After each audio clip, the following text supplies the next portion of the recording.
All right, welcome to another Scars podcast. I am so excited about our next guest, Tom McNeight, who lives in Atlanta right now. I've known him for all of my life. He was one of my dad's, I would say, his best friend throughout life. He is a very extraordinary person with a lot of background, a lot of life experience. Obviously, as he would say, I grabbed my bootstraps and raised my, not raised yourself, but you did a lot. You were in went to OSU. You were in the military. Great, expansive past and present and future in business. And so I can't wait to hear some of the stories that you have to tell. I'd love for you to go on some of your military background. So, Tom, welcome to the Scars podcast. And please introduce yourself. Tell us a little bit about growing up, where you came from, and who you are. Who's Tom? Why is he a legitimate person to be talking to right now? And I can't wait to hear some of the stories you've got to tell. That's a big order, Chad. Okay, I'll start with the beginning. I was born in a very small town in New York, western New York, south of Buffalo. Okay, basically right on Lake Erie. The town has 700 people in it. 80 years ago when I was born there, still got 700 people in it. Wow. Does that include cats and dogs, or is that? That's basically cats and dogs. The only industry was dairy, okay, and or grapes. A lot of Welch's grapes. A lot of Welch's grapes were grown in the there. Northeast, huh? Okay. Yeah, because there's a big grape processing center in Erie, Pennsylvania, which is about 70 miles south of that. But my dad was in the military in World War II, and most of his family were Scots. My mother's family were all Irish, all in that same little old town. Okay, the Irish were all farmers. The Scots were steel workers. Remember, this is World War II going on. That explains a lot for your fighting spirit right there. Yep. That's two pretty good ones to combine and there. Pinching a nickel, as the Scots go. Okay. In any case, so my dad came back from World War II, and the steel business was going, down south because of the war's over. So he went back in the military. So basically, I'm a military brat. So I grew up in the military. I've been all over the U.S., been to Europe a couple of times as a dependent, okay, of a military guy. And he retired at Fort Sill, Oklahoma. And that's why I went to OSU. Okay. And we'll embellish on that in a little minute, but that's where I met your dad 60 years ago at OSU. So anyway, I went to OSU. I thought I was going to have a military career like my dad. So I went through ROTC, I took an ROTC scholarship, et cetera, and was commissioned as a lieutenant, second lieutenant, right out of OSU. First assignment was... So you were an officer, right? You're a commissioned officer. I was a commissioned officer. First assignment was officer's basic course there at Fort Sill, and I went through officer's basic course with the West Point class, or the West Point artillery class. Oh, really? At that year, 1967. And I went through Ranger School after that with the infantry class of West Point of 1967. So I don't mean to, I'm just going to stop you a little bit. So you got West Point, which arguably it's a pretty tough school to get into. And then you got infantry, which typically that's non-commissioned officers. Am I wrong on that? So you've got some guys that are coming out of high school, you got some guys that are coming out of the top level college, and you're working with both those type folks. No, what it was is that as a young ROTC officer, normally they didn't mix us in with the West Point guys. Okay. Because the West Point were, they do 4 years of military school. Okay. So when I went to basic, I went to officer's basic. It was a special course for West Point, and they threw 3 or 4 of us ROTC types in there. Okay. Then when I went to Ranger School, it was the West Point infantry guys, and they threw 3 or 4 of us in there, as long as some SEALs. I went through Ranger School with SEAL Team number 1. Okay. Number 1. SEAL Team number, but you got to think that's back in the day, 67. Well, that's right. They were called frogmen back then, right? They were just... Yeah. And then they became the SEALs. Well, they actually had their own SEAL training, but for whatever reason, they decided to take a SEAL Team number 1 and put it through the Army Ranger School. Okay. Wow. We also had a couple of Air Force, what they call para-rescue guys that were in that class. If you're not familiar with Ranger School, I'll tell you it's the hardest thing I ever did. We had 300 people start, and we had only 180 finish. Most of them, 50%, almost 50% attrition then. Yep. either injury or just quit. Right. Couldn't take it awful hard. Well, right after Ranger School, then I was sent to Europe. So that was an interesting assignment. What year are we talking about here? 67, late 67. Okay. So still, Cold War still on in Europe. So I was assigned to what they call a custodial outfit, a nuclear custodial outfit. And it's interesting, I was actually with the German Army. So back in those days, the Germans owned the rockets. We owned the warheads. And you've heard the story about the President of the United States carrying the football or a guy next to him with the football. Those football is nothing but the codes that release weapons to go to war. So I was a young lieutenant that carried those codes in a German army. So if that German unit, if we ever went to war, the Germans would roll out their missiles, we would roll out our warheads, mate the warheads to the missiles, and we would unlock them with those codes. Do you find it ironic? This is fascinating. Your dad, World War II, fighting against the Hitler regime, they're building incredible technology when it comes to missiles, weaponry, things like that. I don't know if there's an exchange once that war ends and we get some of those scientists that were working on probably nuclear weapons at that time. Chad, I can't believe you got into that segue and we never talked about it. My dad worked with Werner von Braun, the German scientist, at White Sands Proving Grounds, New Mexico. Because remember, Werner could have been tried as a war crime. Yes. We brought him over and put him into our program. And my dad actually worked in that program with Werner von Braun. Okay. And actually taught. He taught missiles and stuff at Fort Sill. That was his last assignment before he retired. So that's simply amazing. That is so now once we were at war, now we're comrades. We're working together with technology, using their delivery sources with the technology that we can weaponize the warhead. And think about that. It was literally only 20 years after World War II that I was there. Okay. And so this American detachment, only 20 of us, were stationed with this German battalion, and our battalion commander was Colonel Eschrich. And Colonel Eschrich had been captured on the Eastern Front in Russia. Anybody that ever had to go through that went through some terrible stuff. And so one day I was talking to Colonel Eschrich, and I said, Colonel, all your trucks have these great big tires on them. American trucks have tires like that. And he said, that's for the next time we go back into Russia. He wasn't. They were still at that point. They were still sore that they lost that battle. Not just sore. They were thinking that it was almost ordained that the West would go back to war with the Soviet Union. But hold on. So how was that relationship that you're talking to this? What was he? A captain? A colonel. A colonel. Yeah, he ran the battalion. So the colonel's saying, no, we're going to go back to Russia. By saying that, he was going to Russia to end up taking over America. Well, no, he thought he was going to Russia to kill the Soviet Union, to destroy. But wasn't Hitler? That's where his folly was that he sent his troops in to take over the world, and he was so arrogant. They said, "Don't do this. It's cold. You're going to die out there," and he didn't listen. Yeah. So now you've got this colonel. But remember, now he's allied with the Americans. So wow. the point is, was that weird though? Was it? Yeah, it was weird to basically that, as probably World War II guys could understand it better than somebody like me. So you were far enough removed from it. Yeah, but to hear this guy who truly suffered at the hands of the Russians. Yeah. Okay.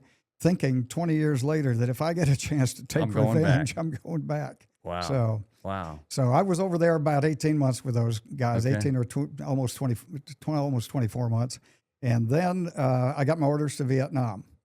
And it was funny because as a young man, who was Army, Ranger, etc., I couldn't wait to get over there. It just was part of, it's just part of the military deal. Mm-hmm. If you're, well, I mean, you're a Ranger. I mean, you trained let's face it. What did you train for as a Ranger? Well, you trained for combat. Yeah. So, and partly since I still was thinking I was going to be a career guy, getting combat experience is yes. just part of the drill. Yep. You got to have that ticket. Because I know you're going to be a general one day. Yeah, that ticket. I thought that. Yeah. You know, I know you did. You had to have your ticket punched. Okay. So I went to Vietnam in '69, and probably the first 3 months I was in 24th Corps headquarters in Northern I Corps. But I'll tell you a quick story about the North, how I got there. When we first got in, came into Vietnam, most of us brought in these little tiny recorders, okay? So we could send letters back home and stuff like that and things like that.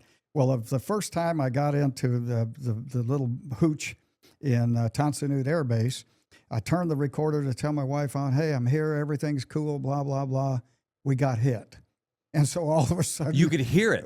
Now to hear it, I just told her I got to leave. I got to get in the bunker. Oh okay? my gosh! It scared the living heck out of her. Okay, 'cause when she got the tape a couple of weeks later. Okay. So you didn't just erase over that. You went, well, I'm gonna go ahead and send it. No, I thought, well, this is the experience. You got to know the real thing that's going on. So then I think a couple of 3 days later, I've got my orders. Okay, you're going to the 24th Corps, which is way northern. It's up on by the DMZ. Okay. And I was packed on a 123 provider, C-123 provider. And the only reason I tell you that story is because the airplane is so loud, okay? And they had to take all the insulation out of it because of the heat and the altitude in Vietnam and stuff. But I went up with a company of Vietnam soldiers on that same airplane. There were so many of us, you know, they dropped the gate on the back. We all go in. And there's so you're getting on this plane. You're first into land. You're first into country. You're just getting acclimated. Yep. You're on there with some hardened guys that have been in the fight. But they're Vietnam soldiers, not they're American. Vietnam soldiers. They're Vietnam. They're ARVN. Of the Viet Cong? ARVN. Republic of Vietnam. ARVN. Okay. And the funny thing, I say that we got on the airplane. You can't sit down. Can't speak a lick. You don't know. You're not speaking. But you're going. It's probably an hour ride, maybe a little bit more. So there's no seats. Everything's out of the airplane to pack in this company of ARVN. And I tell the story only because I'm 5'8", Chad, and I was looking over. You look like a giant. Everybody else in the airplane was smaller than me. Right. Going up to north. Back then, you had quite a bit of red hair too, right? Yeah, yeah. They're probably a lot of red hair I didn't than look you. like anybody that they knew. Okay. So I got up there and I was in the S3 shop of 24th Corps for a while. What's that mean? S3 is operations. Okay. And so I was a liaison guy to the 3rd Marine Division, which was up there at that point. During that time, 69, or late 69, early 70, I mean, it was a really hot area. That's when, you know, that Khe Sanh was being really torn up, and it was a tough area. It was a tough area. And so I got my orders to be a commander, which that's what I wanted to be. I wanted to be a battery commander. So they hooked me out to a fire base called Birmingham, and I took over an 8-inch 175 battery, which means that we could support troops all over, and if we moved, we could support operations, quote, across the fence, which means outside of country. I apologize for my lack of understanding of munitions, but so you were of the one where they would pull it with a Jeep, right? Like a gun? No. They were tracks. They were on tracks. Okay, they were on tracks. Okay. Yeah, people would, somebody didn't know about the military would say it looks like a tank. Okay. But it's an artillery piece. Okay. And the 8-inch was the most accurate artillery piece in the world at the time. Wow. I mean, you could put one round in a hole of another round from, 16,000 meters away. Wow. The 175 was called a gun. It was like naval gunfire, very flat trajectory. That would shoot over 30 kilometers. So you think about Vietnam, it's not very wide. Mm-hmm. We didn't have to go very far to support the Rangers over in out of country, okay, with the 175. Although it wasn't very well known that we were out of country at the time. They had operations out of country. So that was where you really saw the mix of young guys in war from America. Probably 50, 60% drafted. They didn't want to be there. Right. Okay, but they were there. The other 40% were volunteers to be there. But it was still a heady experience for, I was 24, 25, and I had 103 men in combat. Wow. And I was, I talk about my own sons. When they were 24, they had trouble finding a bathroom. and I was responsible for 100 young guys out there. So were you was that platoon or sergeant, or was that command? That was a command. I was the commander of Battery B, 1st of the 83rd Artillery. And you were in country, obviously. You were supporting, I was supporting ground support or grunts, ground fighting. the grunts. So I was always always wherever I went with my guns, I was with the 101st Airborne. Oh. So the guys on the hill with me were 101st Airborne. So I was not part of the 101st. I was part of the 24th Corps, which the big guns are part of a Corps artillery supporting the 101st Airborne. So they're radioing in, hey, we've got enemy hold over here. We're getting pinned down. We need ammunition over here. We need drop here. Yep. You're getting coordinates, and you're dropping wherever they need it. That's precisely it.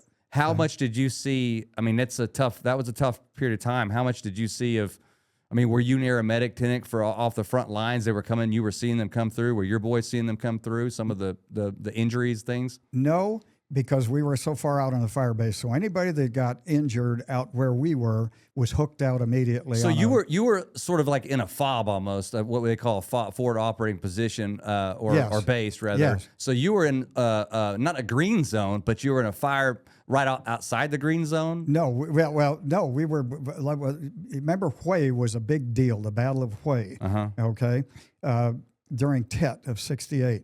We were probably 18, 20 kilometers west of Hue toward the Ashau Valley. Okay. The Ashau Valley was known as real Indian country. That was tough area. Okay. So we were on a hill out there. Most fire bases were on a hill, so you can protect it and everything. And so the enemy can't flank you. They can't. They can come up any hill anywhere. Wow. And so one of the things that we had is we got mortared and rocketed mostly. Okay. And we get a ground probe occasionally. On the hill I was on and the time I was on, they never got through the wire. Okay. That's the key. You don't let them through the wire. But we got rocketed pretty frequently, got mortared. As a matter of fact, and you'll have to edit this a little bit. Okay. When you're on a fire base, you don't have latrine facilities. So you make them. Okay. That's why you have a tiny shovel with you, Tom. Well, what you do is you have an ammo canister, which is about 8 inches round, 8-inch round ammo canister, and it's about 3 feet long. Well, you dig a hole in the ground and you shove that canister in there. And that's where you relieve yourself. Oh, gosh. Okay. Well, just before chow time, when we had sea rations and stuff, everybody would kind of want to relieve themselves at chow time. And that was called piss call. And so we had one guy, North Vietnam guy, that was watching us from the hills around us. We knew it, okay? And he'd wait for us to line up. And then we knew he was going to get 2 or 3 mortar rounds coming in as he tried to walk them up the hill, okay? And we called him Piss Call Charlie. Because he was just, he was regular as he could be. Just about as regular as you guys. That he'd start dropping rounds, trying to catch us in because normally you're all dispersed in your bunkers and stuff like that. Oh my gosh. So it was humorous. And thank goodness, even though we had quite a few mortar rounds drop in, they'd tear up sandbags and they'd tear up our bunkers and everything. But I never got a kid killed. Not a casualty. No casualties out of that. Now, what it makes me think. As a kid, I would never want to. I'd never want to go to a public restroom for that part. Yeah. And now I'm thinking to myself, these guys were having to go with mortar rounds going off. Talk about getting stage fright.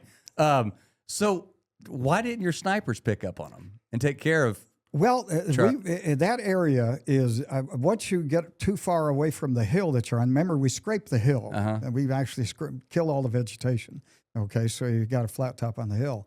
A lot of it are not, you go not very far off the hill, maybe 600 or 800 meters, you're getting into triple canopy.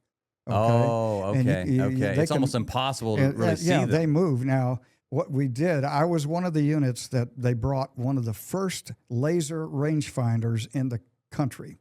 And we put it on, they put it on our hill and it allowed us to use it. And what we could do was, it looked like a ship scope, which is those big binoculars they use on ship, except it would shoot a laser out and tell us the range of what we were trying to shoot at.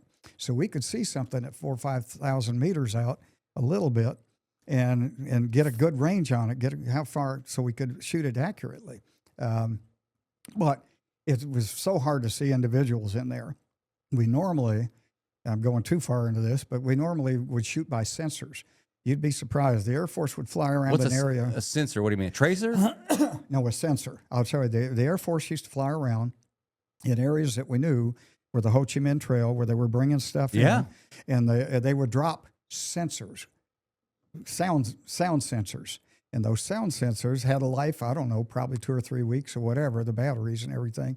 And whenever those people went by, okay, the sensors would send a signal to what they call the radio research guys, 8th R&R, Radio Research Unit. They would tell us, hey, we got all kind of movement over in this area. We couldn't see it. It was dark. Yeah. Okay. And we see all kind of movement. And they say, okay, fire at these quadrants. And that's what we'd fire at. It's called H&I, harassment and interdiction. Sometimes we get them, sometimes we didn't. Okay, go out in the morning and do BDA, bomb damage assessment, by helicopter.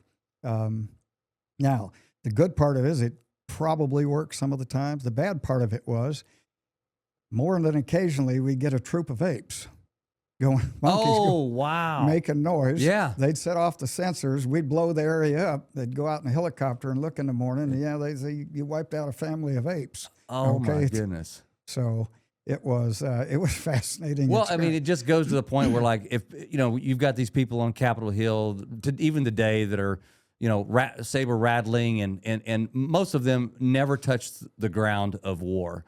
War's terrible. And should be avoided at all costs. I mean, this just kind of is a like it's hell, right? I mean, here, yes. If I go too deep, just tell me. That came home to me. We got probed one night, and one of my young sergeants came on foot, like. Well, we were on the fire base, right? But someone was probing on foot, like they were coming up. Okay. Yes. So what happens is there was a rule, and that is a steel pot, helmet. Yeah. If you don't have a steel pot on, you fire it up. That means, because the rule was you put your steel pot on after dark, clearly, purely.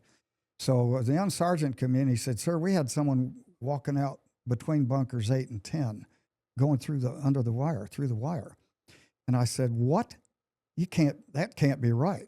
He said, no, we saw somebody going out through the wire. I said, why did anybody raise the alarm? So I got to the battalion commander, the 101st Battalion commander, and I said, man, we got a problem. We need to go on alert. There's someone had got inside our perimeter, okay? And so we went on alert, okay? And I don't know. Is this at night? This is right now? Oh, yeah, this is a dark night. Okay. So I don't know if you've ever heard the term mad minute. No. But, well, what to do is very common on a fire base. At odd times, okay, after dark, normally after midnight, okay, because that's when most of the attacks took place, the battalion, or the hill commander, as they call it, whether it be a captain, battalion commander, whatever, would say, we're going to have a mad minute at 2:03. And everybody on the bunkers has radios, okay? And at 2:03, you just load up. You start firing down the hill. That's for a minute, a mad minute, okay? So if anybody's creeping up, trying to get to the wire, okay, you're firing, you're throwing hand grenades, okay, etc. So we had a couple of mad minutes that night. Daylight comes, and nothing happened. And so the battalion commander said, okay, where'd he go? And we said, I think he went down the hill this way. So he said, okay, I'm going to send a patrol out. They sent a patrol out about 800 meters off the perimeter, which is in the jungle. That's a long way. It doesn't sound like a long way, but it is. They came to a stream, and there was a guy in the stream out there washing himself off like he was 100 miles away from the fire base. And unfortunately, he got spooked. He had all his gear on the side of the stream, and he got spooked. And he ran toward his gear, and one of the young troopers fired him up, shot him up, okay, or killed him. Okay.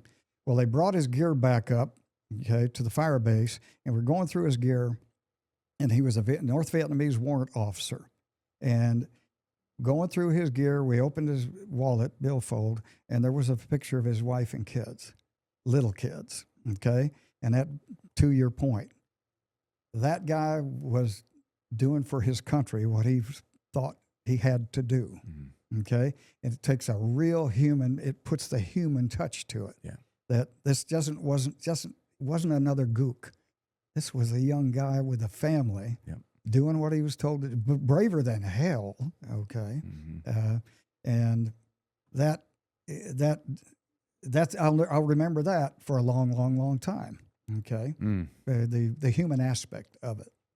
Well, I'm not a history buff on war at all, but the more you look into it, the more you ask yourself, where are the real organic wars? In other words, where neighbor got mad at neighbor and just said, you know what, let's go fight in the yard. Yeah, Tom, it doesn't seem like that happens very often.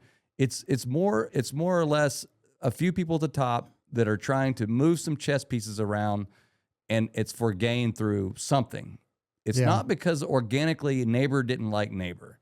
No, I mean, if you really, the historical macro for Vietnam was the belief by a handful of people at the top in the U.S. that the domino theory was real. The domino theory was that as a country falls to communism, the country next to it falls to communism. The next country falls to communism. And they believed it, okay? The Defense Department believed it. The President of the United States believed it. They believed in the domino theory. And that was the notion that we got to stop the domino theory, okay? And so that at the macro, when you consider it, the Vietnamese people themselves had been dominated for 2,000 years by the Chinese, by the Japanese. They just wanted to live in peace, okay? And they were victims as much as anybody else. Well, before we leave that military career, you were telling a story, and I'd love for you to tell it again, because you talk about guardian angels, and I've heard these stories where people just they can't explain a scenario that probably saved their life. You know, I've heard some things where they're falling off of a rock somewhere, and something they feel literally moves them in space and time, and lands on a spot where just a little bit over was a jagged rock that would have certainly killed them. Yep. But you were talking about a story that's somewhat comical, but not really comical because it was very real at the time. Yeah, it was. Unfortunately, there was a problem with drugs. That was the area of drug. Think about that. 68, 69. Yeah. We had big drug issues on campus in the U.S. We had drug issues in Vietnam because a lot of the kids were drafted and didn't want to be there, et cetera, et cetera. And although we were nowhere near a village or anything like that, drugs could find its way to the fire base by helicopter and other guys and stuff like that. And so I had a young troop out of Chicago, young minority kid. And he had been in trouble all his life and everything. He was probably in the military because he had to either go to jail or get drafted. And so he was one of our gun bunnies, okay, Comp Ammunition. And he got into the drugs or had a source bringing the drugs into the fire base. And it was the drug we now know as Binocle, which was a barbiturate, okay? It wasn't marijuana, something much worse. It was a barbiturate. And he was known to take barbiturates if he could get them. And at one point, he apparently got a hold of a lot of barbiturates. And I won't say he went out of his mind, but that's probably what he did. But net, he was down in a bunker, mad at the world, had his M16 with him, fully loaded, ready to go. And he was calling for the battery commander, which was me, okay, to come talk to him, okay? And he was in a hostile sort of mind. And the sergeant that was associated. Had you had run-in with him before? I mean, well, yes, because he was always a discipline issue. Yeah. Okay, so he'd been put on details he didn't like about dealing with human waste and stuff like that. Okay. Yeah, which was not a great detail. Sure. And so I don't know whether he was looking for revenge or what, but in any case, the sergeant that came to me said, Mills is down in that bunker, and he's called for you, and he's a bad state of mind. I don't know what's going to go. I don't know how we're going to do with it. I said, well, let me think about this. So the first thing I did, very candidly, is I had a wife and 2 kids back in the States, so I took a 45 and I put it in my waistband because I thought, if it's him or me, it ain't going to be me, I hope. And so I was headed down toward the bunker, and my medic came up to me, I had a unit medic, and he was a CO, a conscientious objector. That's why he was a medic, didn't carry a weapon. And got drafted, said, I'm not going to carry a weapon. Got drafted, said, I'm not going to carry a weapon. They said, well, then you can go through medic. You're not going to be an infantryman. You're not going to be an artilleryman. You can be a medic. That's what COs in World War II were medics at times. Did you know, obviously you knew each other, but did you have a close relationship before that? No, not really. Okay. I mean, I knew he had helped me with a real bad virus I got. I almost got hooked out of when I say hooked, and that always means helicopter, hooked out. Okay. I was almost sent back to the rear one time because of a very bad virus I got. And he treated me. I don't know how he fixed me, but he did. And I loved him thereafter. Okay. But as I what was the last time you loved him? Yeah, no, because as I was headed toward the bunker, he said, sir, why don't you let me take care of this? And I said, what do you mean, man? He said, I'll go down there. I said, I don't know if you need to go down in that bunker. Okay. That guy is really smoked up. Okay. We don't know what's going to happen. He said, no, I can take care of him. Okay. Well, you have to go down a number of steps to get down because we were, 6-8 feet under the ground. And as he started down, he started talking to, hey, Mills, this is whatever, spec 4. And he said, and he talked his way down, and Mills still had the M16 across his lap. So he never picked up his M16. Okay. So he got down, he got his confidence down where he sat down beside Mills and got the confidence up again. We put his arm around him, and as he did, he took out a syringe and he popped him in the thigh, okay, with enough drugs to knock him out. And just diffuse the situation totally, okay? And that took an amazing amount of courage, okay? I never thought to ask the guy if he was a believer, why he believed, but his actions led me to believe that he was, he was a real believer. He wouldn't have done that because he was actually putting his life at risk. I thought my life was at risk. I can see that you getting emotional just talking about it. I'm feeling a little bit. I thought his life was at risk and he did it. I do firmly believe in angels protecting us, you know, and I know you as a very faith-driven man. And for some reason, God said, I've got somebody to go down there for you. It's not you today, Tom. Yep. And he did it. And it worked. Again, nobody got hurt. It was great situation. Well, I'm going to take a quick break, and we'll come back on the other side, and we're going to get into your business career. Cool. Welcome back to part 2 of the Scars podcast with my great friend, Tom McKnight. Tom, we were just finishing up with your military career and things like that, and you thought you were going to be a career guy. What was the transition that all of a sudden you had the epiphany, I'm not going to be a career military guy, I'm going to go into business? Well, that harkens back to the military to some degree because after Vietnam, I came back and I went to what they call the Officers Advanced Course, okay, which is a preparation for getting promoted, blah, blah, blah. And my assignment thereafter was Texas Christian University. I was a professor of military science at Texas Christian University. That allowed me to get a master's degree in business. And it was about that time that I thought I knew what my next assignment was. My next assignment was going to be Korea. They told me I was going to take a new Pershing unit. That's a new, not a Pershing, it was Lance missile. I was going to take the first Lance missile unit into Korea. And they thought that was a plum assignment. I still had 2 kids at home. And Korea is a non-spousal assignment. You got to go there alone for 13 months a year. And I thought, no, I'm not going to do that. So that's when I really began to think to get out. I'd gotten a master's degree.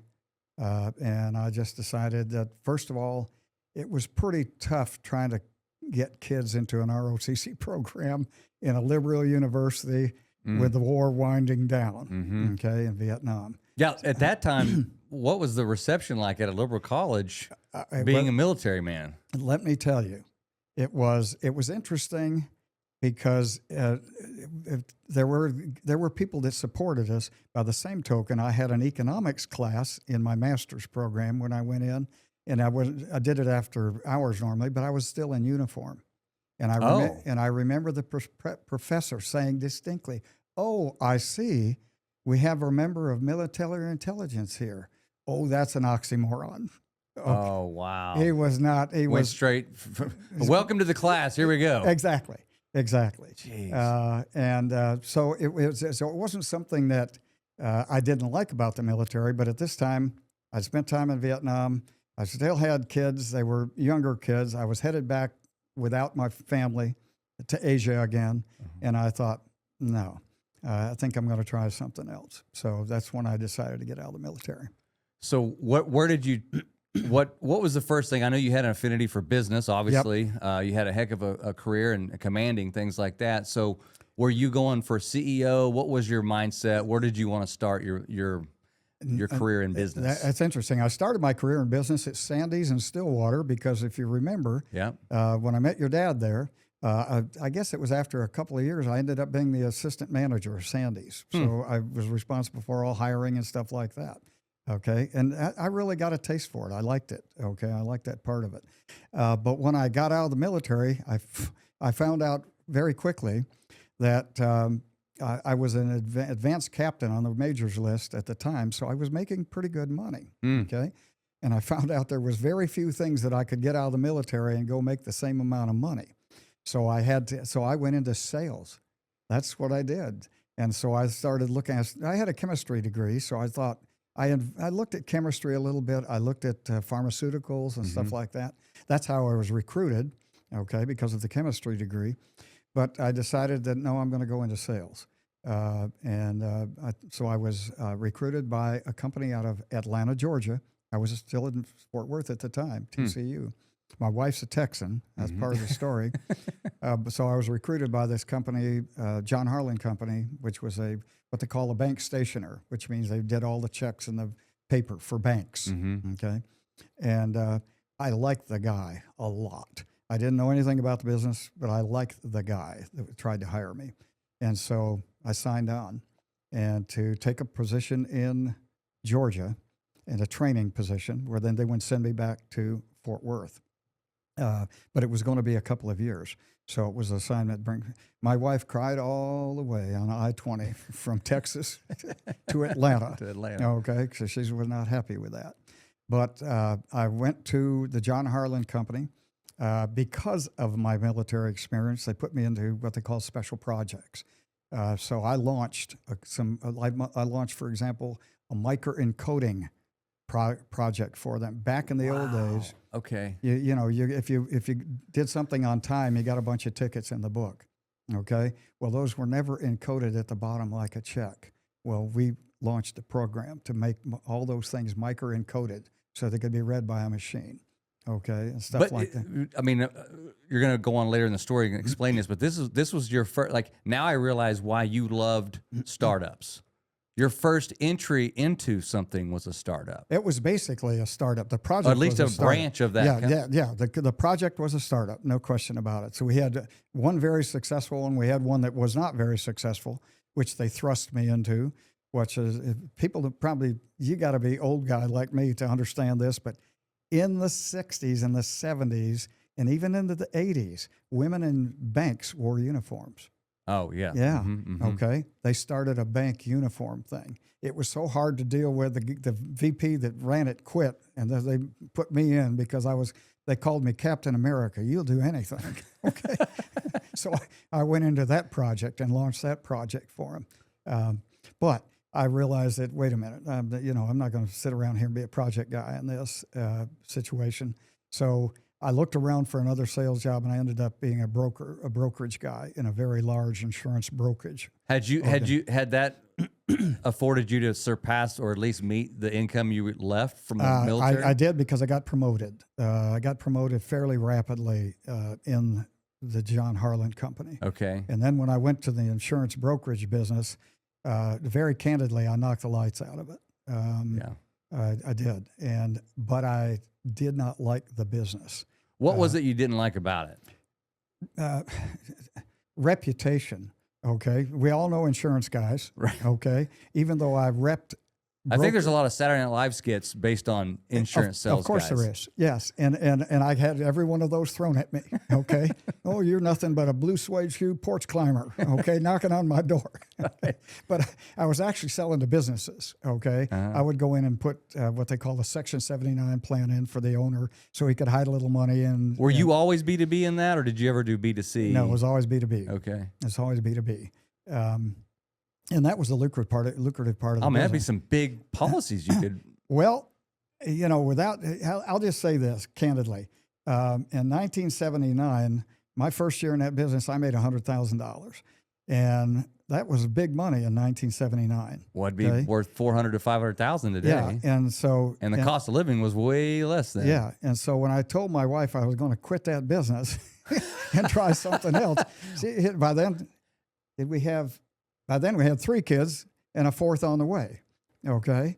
And so that made her nervous. However, a guy that I knew before and a guy I played poker with in my neighborhood knew about this software company.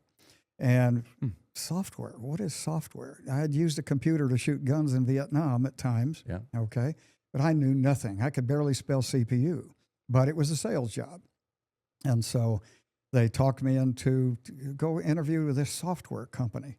Well, it was Management Science America. It turned out to be the first software company in the United States to go public. It was just coming out of bankruptcy, so it was a bit of a risk, et cetera. But that was my calling. I got into software, and I did really good the first year. I did. I mean, that was base level at that, like 1980, 1979. I mean, a lot of that stuff was being developed probably by the DOD from security and things like that, Yes, because I know that's where you really made your mark. This was commercial software that at one time, like of the automated payroll in the U.S., 7 out of non-government checks were cut with a Management Science America software program. It took a huge computer to run it. It took an IBM 360, blah, blah, blah, to run the thing. But I took territory. As Florida was my territory. I'd lived in Atlanta. So it was a Monday out, Friday in type deal. But I sold darn near every bank in the state of Florida and everything. And what it turned out to be, so I started carrying a bag there. 2 years later, I was the district manager. Then I was sent to New York to run the New York operation. Did that for 3 years. Took them from the last in the region to number 1 in the region. And then I was a national sales manager. And then I was the EVP of, when Dun & Bradstreet bought the company, I was the EVP of Dun & Bradstreet Software, which was a $6 billion company in New York. Now, back up to your insurance day. You were a VP there before you left that industry, were you not? Of which one? Of the insurance company you were working no, for. I didn't. No, I was a branch manager, but not a VP. Okay, so tell me, you've got a pretty funny story I want you to tell about a sales meeting, celebration sales meeting in Atlanta, Georgia. And I could have swore you were with an insurance company at that time. No, I was with a software company. Oh, that was a software company. That was a software company. So that was when I was. Tom, you got to tell this story. It's like The Hangover. I mean, it's literally a movie. So go ahead. That's what gets into. Remember when I said I was a sales guy, then branch, then national sales manager? Right. That's when I was the national sales manager. So I was holding a sales convention of all the reps. Okay. How many? Like 300 or? I think probably with all the international guys and everything, there's probably a good 300 plus. With our SEs, if we brought our SEs in, system engineers, there were 700 of us. Okay. It was downtown Atlanta in one of the big hotels. We get the hotel for the convention and sales meeting. It was like a 3 or 4 day thing. And so we brought these guys in. Now remember, these are software sales guys. In those days, they were swinging from the trees. They were They were making That's good. some money to sling around. Exactly. They were making good money. Software was relatively new. And if you were really good at it, you were really pretty well paid, et cetera. And most of them were young and most of them were single. Okay. And so we were at this convention. We'd have our sales meetings during the day. Then everybody at night would go out downtown Atlanta, just full of bars and clubs and everything like that. And so at one case, three guys knew each other. They wanted to go out and looking for some action, probably, looking to find some girls and stuff. And I don't know whether it was I think it was a local that told them to go to this particular bar, okay, to find some women. And it turned out that the bar, and this is politically sensitive to a degree, but the bar was known as a transvestite community. Okay. Unbeknownst to these three guys. Unbeknownst to these out-of-towner conventioners. Right. Okay. And so they went there, and they probably were overserved, if you will. Okay. where all the women began to look good. Right. Okay.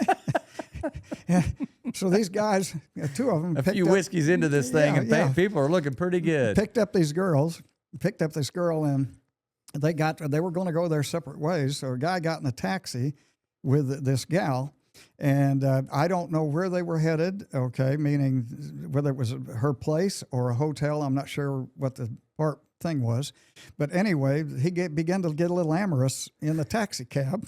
Okay.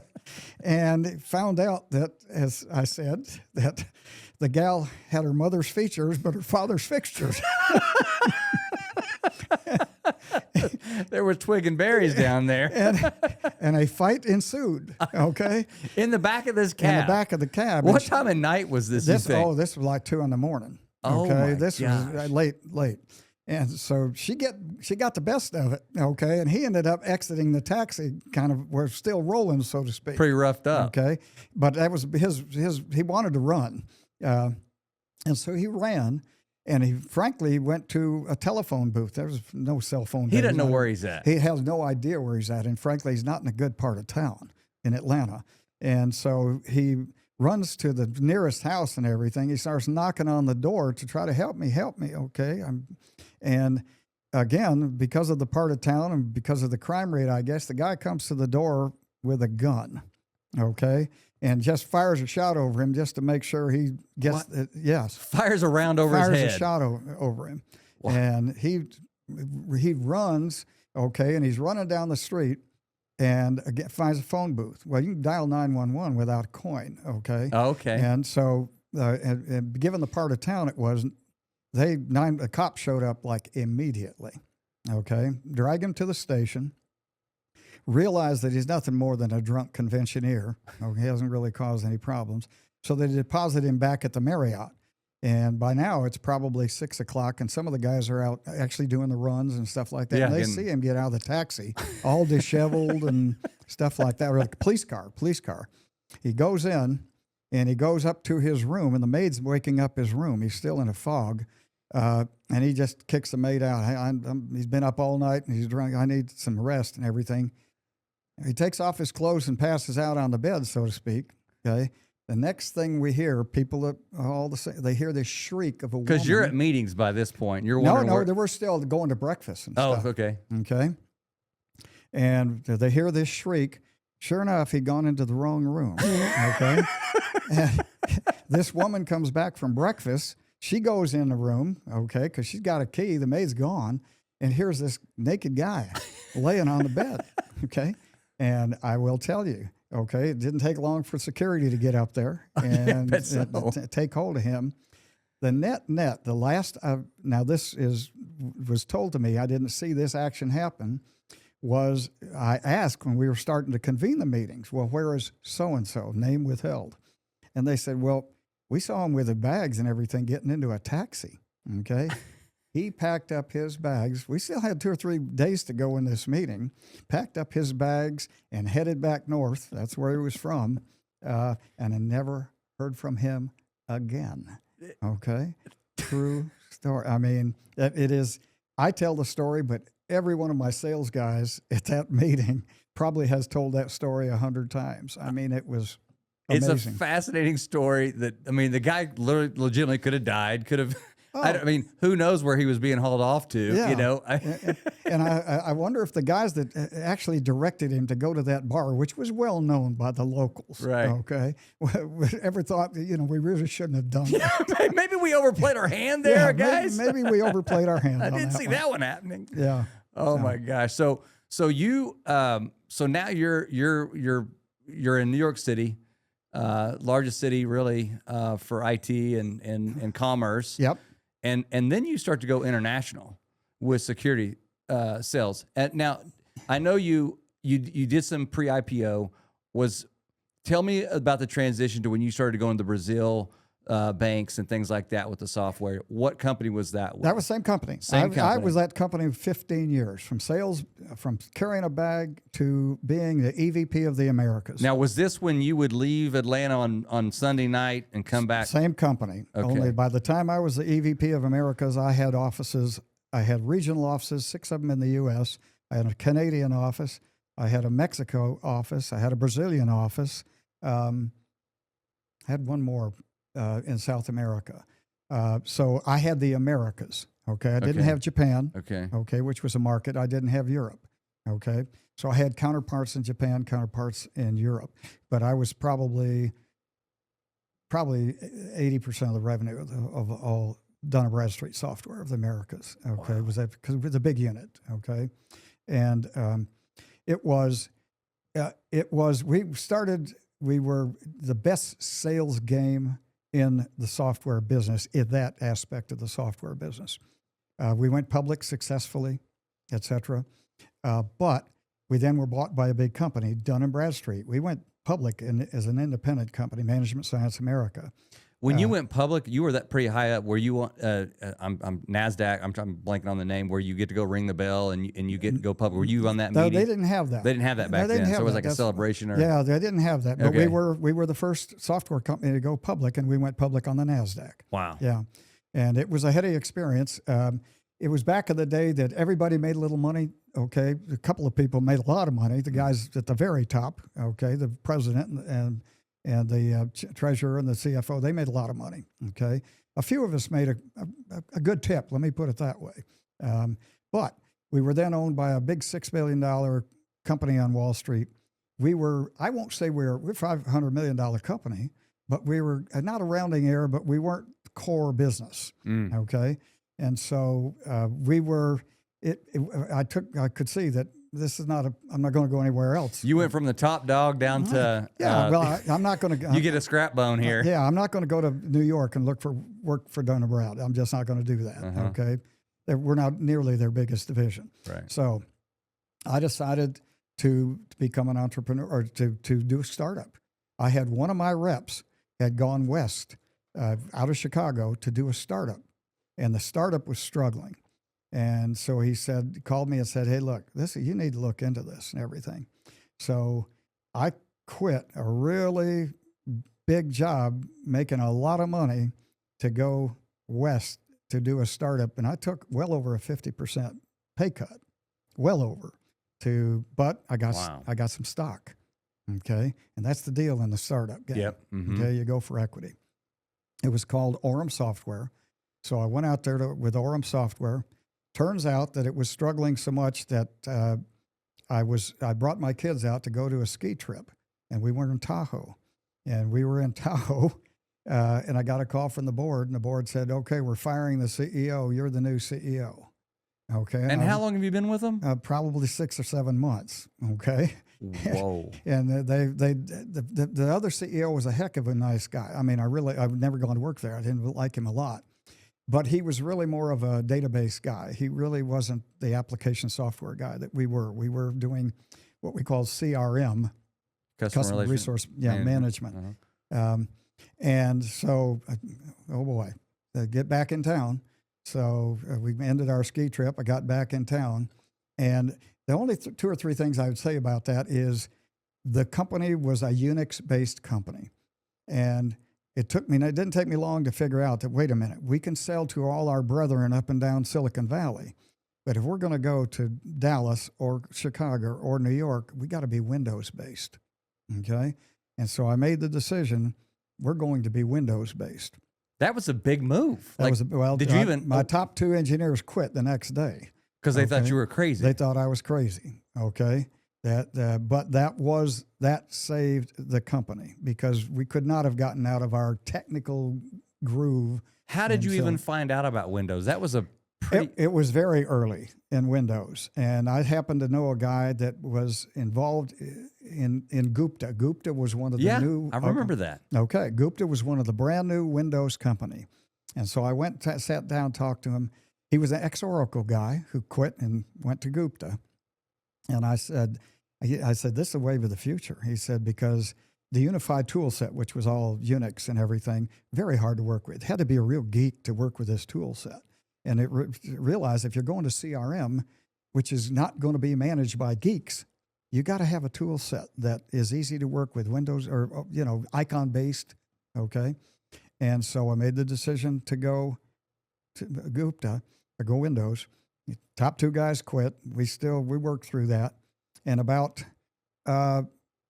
maybe 18 months later or whatever, we were accelerating, and I had 2 kids in high school, and one of them began to drift. Okay, Justin. Mm-hmm. Okay, love him to death. And I wasn't sure what was going to happen. Joyce was not happy by then. But when I said that, I should have said this before. To run a company, I had to live on the West Coast. So I took families in Atlanta. I took one of those residence suites. Yeah. Okay. And I'd spend 2 or 3 weeks on the West Coast. Okay, straight. Oh, straight. Okay. Oh, yeah, then come back. Okay. Because the company was struggling to begin with. And we were really trying to work our way through. We got on a level platform. Okay. But I was still spending 50% or more of my time on the West Coast in that Residence Inn in a hotel room. And I just decided that, I'm paying too big a price for this, even though it's working out. Mm-hmm. Okay.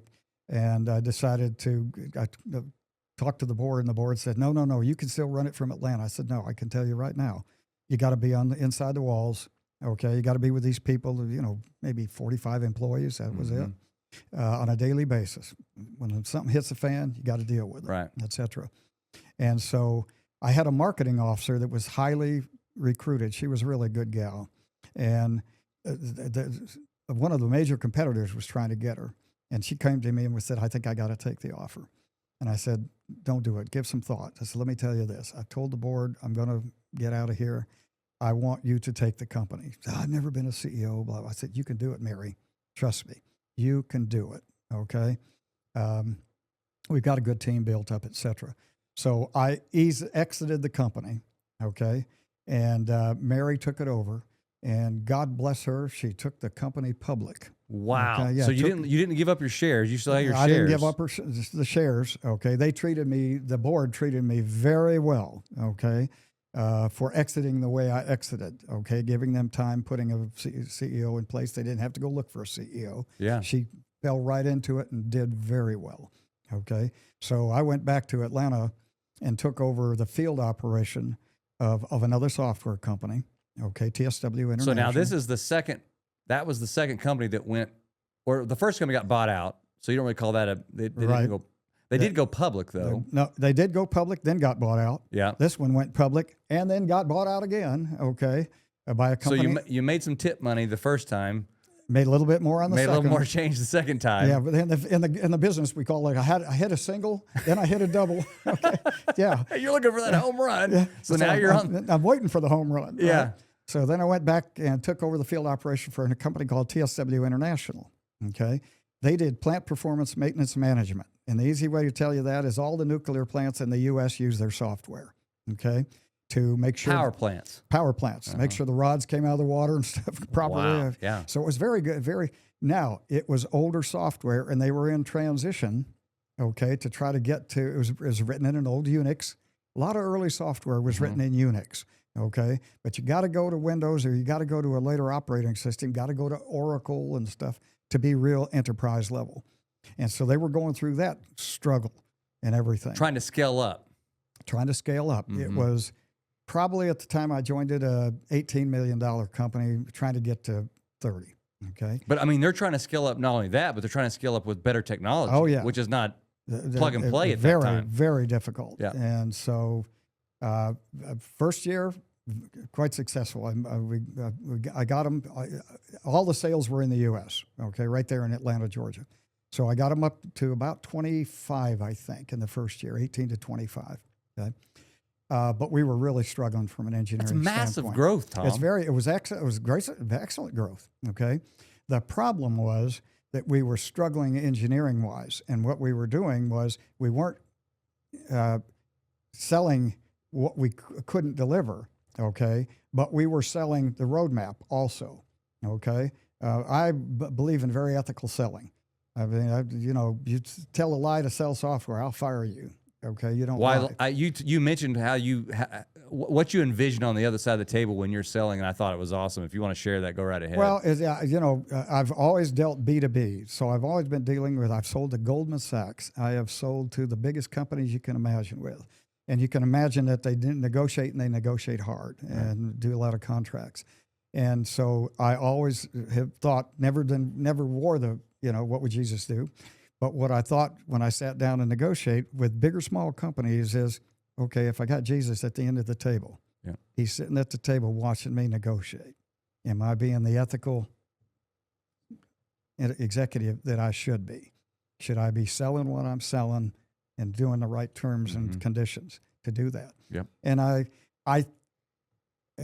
it sounds self-serving, but it's rubbed off in more than one company, okay, where people knew this is the way we sell software. Well, it affects everybody around you. Yes. When you bring the Holy Spirit, you bring Jesus into the room, everybody that works there, if they're not the right fabric, if you will, they leave. And it became, when we get to the internet security system, there was a home run one, that we became known, our technology was good, but we were known as trusted advisor. That was, everybody said, ISS, I was trusted advisor. Okay, we're not going to tell you, steer you wrong. Okay, because cyber was very early at that time. But at TSW, the war story about TSW is that we were struggling with development. And so I was asked to look into some of it. Okay, I'm not technical. Okay, I don't write code, never slung code and everything. But I ran some of the software development in the past life. And so I was looking through it and I realized we're telling people stories. We're telling the board stories. Okay. And not only that, but I found a VP with a drawer full of invoices that we hadn't paid. That's $1 million worth. Wow. Okay. With a Canadian software company that was doing development for us. Okay. Board didn't know this. Okay. I don't think the CEO knew it. If he did, he turned his back on it. Okay. But our biggest client was the Tennessee Valley Authority. And I knew those guys, and I'd been in their nuclear plants and everything. And so all of a sudden I'm saying, we're not developing what we're telling these guys we're going to develop. Okay. That's not a way to run a railroad. And so I literally talked to the CEO. He was trying to go public. They wanted to go public. He was trying to make everything look beautiful. And what broke the camel's back was we had a great big deal with going with a copper company. Big deal, $8 million deal. That's a big deal for that little company.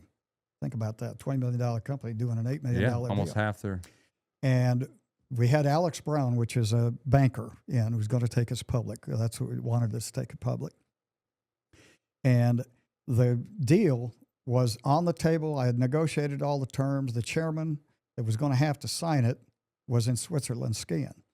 And so I did every salesman trick I know to try to get, and then finally I got to the COO, and you got to think about it, a multi-billion-dollar company. And he said, Tom, I'm not going to call the guy off the ski slopes to sign this. He's going to come back in Arizona and he'll sign it.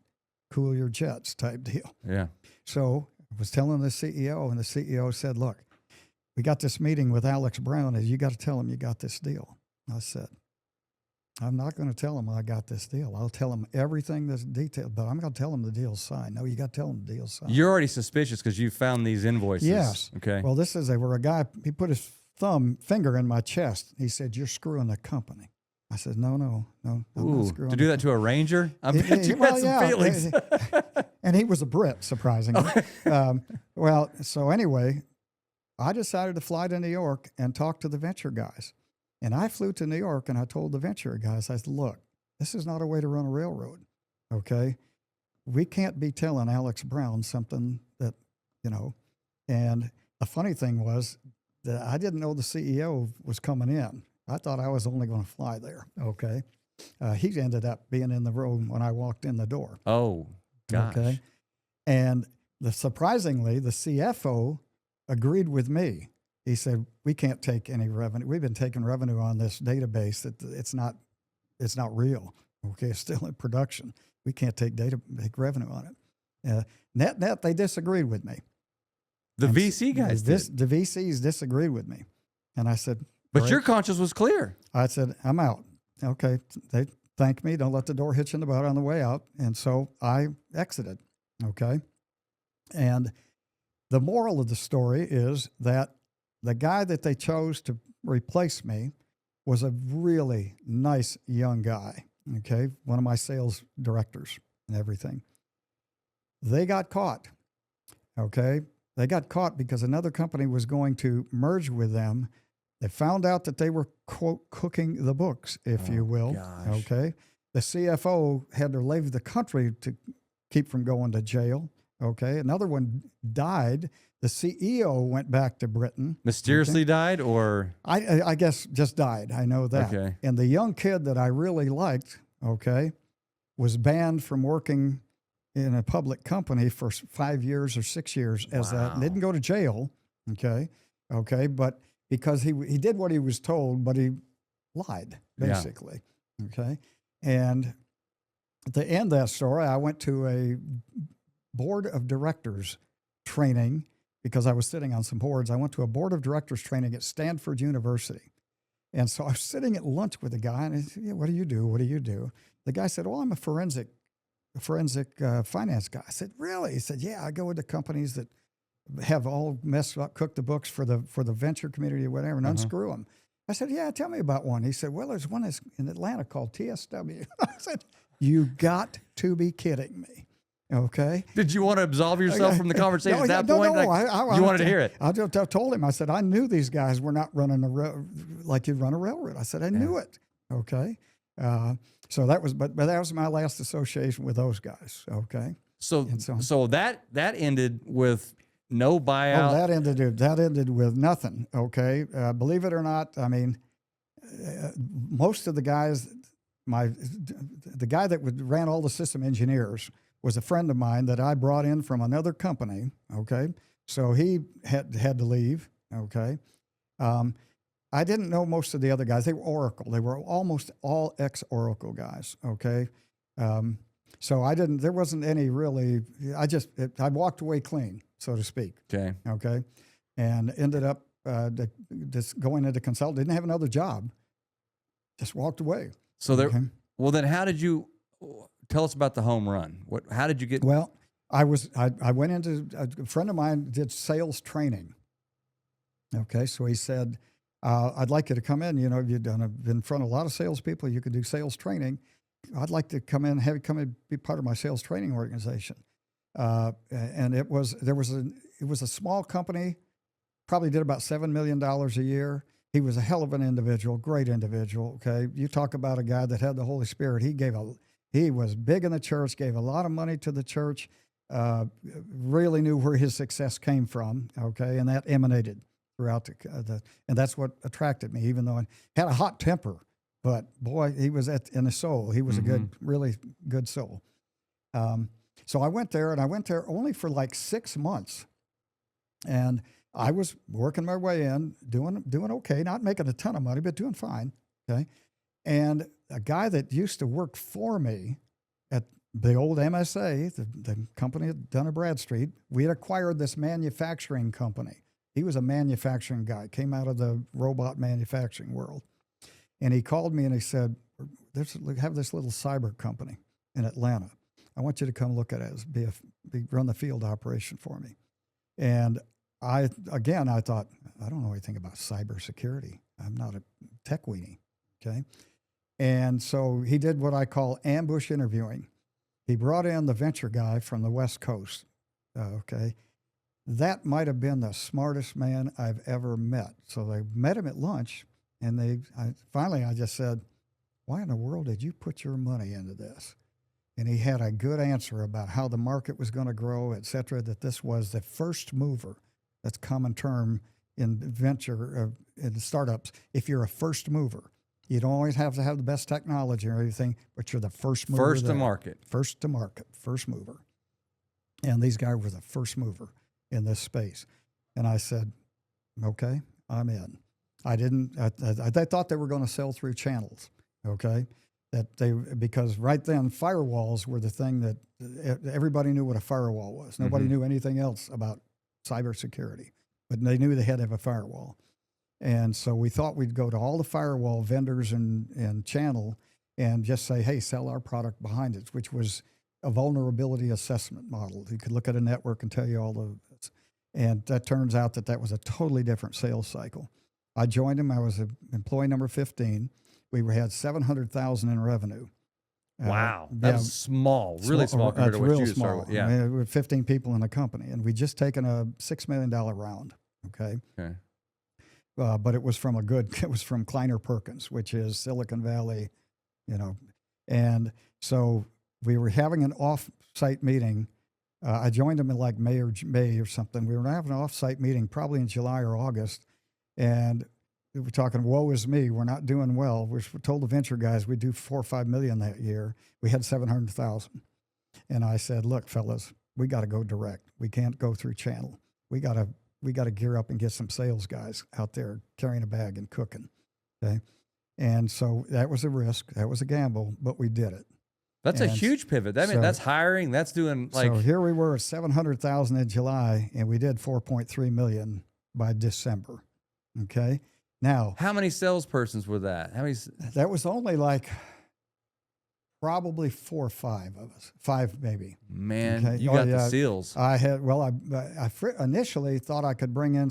I couldn't bring in my old guys because I thought they don't know cyber. Okay, they know how to sell to CFOs and guys like that, but not cyber.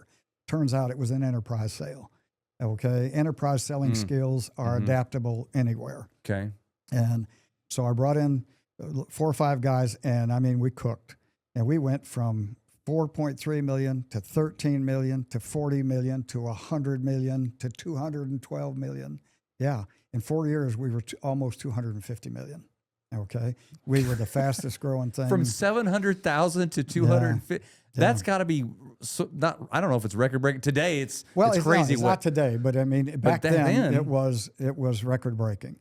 So I mean, our founder. The kid that wrote the technology, wrote it in his dorm room at Georgia Tech, and he hacked a Department of Energy company, a DOE, government entity. They were so impressed with the way he hacked it. They said, how did you do it?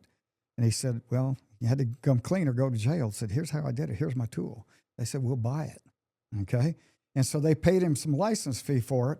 And one of the other guys at Georgia Tech went, you need to start a company, buddy. Well, he's a kid. He's a technical guy. So this guy that called me that used to work for me in another company was the one they brought in to be the CEO, the guy that had the robot background. Right. Okay. And so the net of it is we probably minted in that we went public on like QuickBooks. That's how fast we went. We didn't even have any. We had QuickBooks, okay? And I'm going to guess at the time we went public, maybe 300 people in the company, something like that. Maybe, I'm not sure. Clearly, we made millionaires out of 100 of them. Wow. We gave stock to every kid that came through the door. We gave them some stock. What did it value at when it went public? It started at, we thought it was going to go public. We got in trouble with the IRS because we thought it was going to go public at 12, and it went public at 18, and then went to 20 something very quickly. And what the IRS says, if you say you're going to go, but you only got that's much higher, you owe taxes. There's taxes due on that increment. Okay. But it was nothing more than a book hit to the books. It didn't hit the cash or anything. And like so that. when you exited, it was at 250 million. I was in 5 years into it, and by then I thought, okay, I'm done for a while. Okay, I was late 50s, and I thought that, and I had a little money in the bank. I thought I'll go ahead and retire and do something different. Partly, I didn't like being a public company. I like growing companies. I didn't like being a public company because every quarter we'd have to go in with the analyst, okay? And I'd look at my CEO like, don't start telling war stories here, okay? Because he was one that said, we're going to very, very well this quarter, very, very well. I'm going, he's writing checks that I have to cash, okay? Because it was my sales guys out there. But we did very well. I left. They brought in I got to just tell part of this. They brought in a guy that was a hardware guy, not a software guy, and to take my place. And we had never missed a quarter under I say that proudly. We never missed a quarter. Right. Okay. And that's important. We're public, very important. Sure. I decided to cash in my stock in January of 2001. Okay. Well, you can imagine what happened. In April of 2001, they missed the quarter. And the stock went from like 70 to 12. Wow. I sold it I sold at 91. Oh my goodness. Yeah. And So, what prompted you to do that? just the simple fact that I had concerns about this guy, not skill level as much. Yes, some skill level. I had concerns about ethics and people skills. Very candidly, I thought that he doesn't impress me. He's going to take care of people, and he didn't. He brought in a hatchet man. Okay. Yeah. And the hatchet man, and because he wouldn't ever confront somebody, he brought in a hatchet man. Coward. And the hatchet man, okay, confronted people. He did hire my old company that I did, remember the training company that I had before that? And they called me up and said, who in the world is this guy? I said, well, they said, he doesn't have a clue. And I said, well, yeah, he looks good on paper. Okay, he dresses well in a blue suit, but he's not the guy. And again, they had to exit him. Okay. It's amazing how one individual at the right level of leadership can truly tear down a great company. It absolutely is. I'm totally convinced of that. And the good news is that I've had the fortune to work for two CEOs that literally put together Camelot experiences. They were, as John Emmerle, the guy that managed Science America, everybody had, his thing was people are the key. Yeah. We're in a software business, but people are the key. He gave everybody a little silver key made by Tiffany that you wore on your lapel. Back then we were in suits the whole time. When you got 5 years in, you went to a gold key, okay? When you made club level, like I did, we got to go on club trips, and he gave my wife a Tiffany necklace with diamonds in it, okay? Because people are the key. Now, that also made my wife kick my butt the next day. Get out there and sell. I want to go back next year. Yeah, that type of deal. So you've got a vast background in software, security especially. Where do you see our artificial intelligence now, and where do you think it's going? Because are we getting into the realm of the Terminator here, where they're going to start attacking us at some point? I'm going to go off the reservation on this thing, but tell me where we're at right now. Yeah, it's very interesting. This technology, advancement, innovation. Before we jump into that, let's take a quick break. Okay. And then we're going to finish the third segment, and I want to really find out where AI is right now. Fair enough. All right. All right, welcome back to the third and final segment of the Scars podcast with my friend Tom McKnight, and mentor, actually. For a lot of those years, I was calling you, still call you. You're always a giving human being, and that's what's so exciting is that and you're inquisitive, and you're never stopping to find out. Like, you want to find out. You want to deconstruct so you can reconstruct it in your mind of how it's going to work and where it's going to go.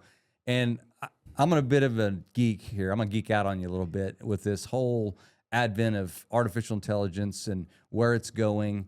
I've heard recently that AI will basically get us to a point where there is no math problem that's too difficult.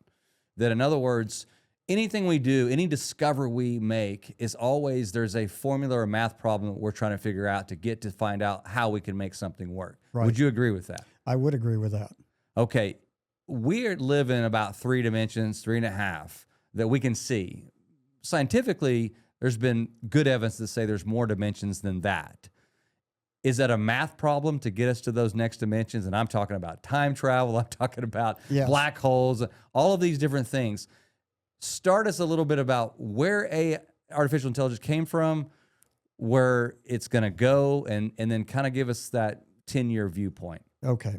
That's a bucket full. Artificial intelligence has been around for 20 years plus. Okay. But it was generally algorithms, okay? Algorithms that would figure out an answer given large data sets, okay? But they had to be programmed to do that to a large degree. I'm looking for an answer for this, okay?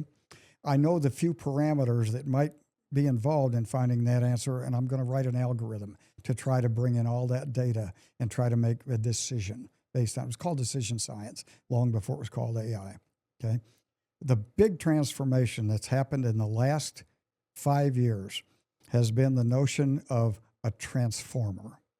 And I am not a geek, but I do know what happens is that you take large language models, which have been written over the years, and this notion of injecting a transformer in these models, the transformer is the one that can take a large data set from the universe and say, you give it a prompt. The prompt says, what is the problem I'm trying to solve, okay? And they take a nugget of that prompt, okay? And it's generally a word or a number. And what they do, the transformer looks at what's the next number that follows that. 5 nines, 6 nines, 8 nines, 99.99999% of the time. And then the next one, and then the next one, and then the next one. And they do it in neural processing, and they do it in language, okay? Speaking to it, written or audio. That's how transformers work. That's how when GTP came out, ChatGPT, that is general purpose transformer, okay? That came out only 4 years ago, and holy mackerel. I asked, when it first was available to regular guys like me, I logged into GPT-4 and I said, give me 1,000 words on the 3rd Marine Division Recon Unit in Vietnam in 1970, 69-70. And the reason I did that is because I knew the guys and that. And it put together 1,000 words on those, and I gave it to the guys and said, can you find an error in this? And they could not. Wow. Okay. And what it did was, because it had scraped all these websites, including all the military websites that were non-classified, okay, it saw all the reports. It saw all what the New York Times said about it. It saw what the Encyclopedia Britannica said about it. And it pieced them together word by word. Okay. However, because of that, those systems can still hallucinate, which means make an error, okay? Put something in there that as they get more sophisticated, and there's a very prominent court case where a guy presented his legal brief, and AI had come up with a case as a precedent that was not a precedent. It made it up. It hallucinated. It's hallucinating. It hallucinated. How do you differentiate hallucination with bias? Ooh. That's a very good question. And I don't think there's a solid answer yet because there is bias. There was another famous one. It was when they first started doing doing pictures, okay, doing photos and stuff.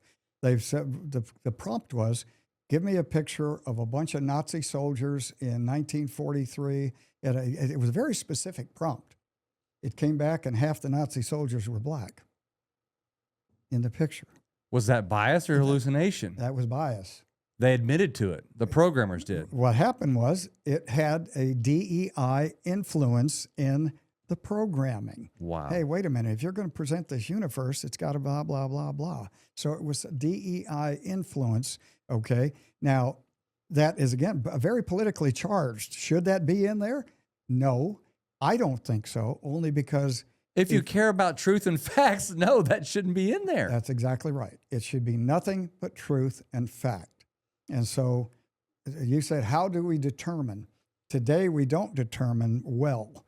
That's why some companies believe that, well, the business themselves should moderate this and come up.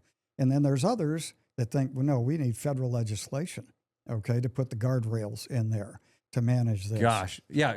When we put the government in there, it's definitely going to be fine.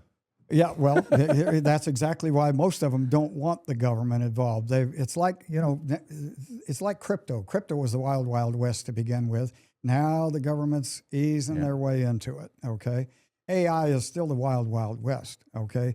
It's a fabulous wild, wild west. But if, for example, if you take Claude, okay, Anthropic's Claude, and you ask it something, or you take Google's Gemini or Chatbot or GTP5, okay, 3 different AI systems, give them the same prompt, probably going to have a little bit of a different answer. They're not going to mirror each other, okay? So it's the way that they were programmed, the data sets that they have seen, et cetera.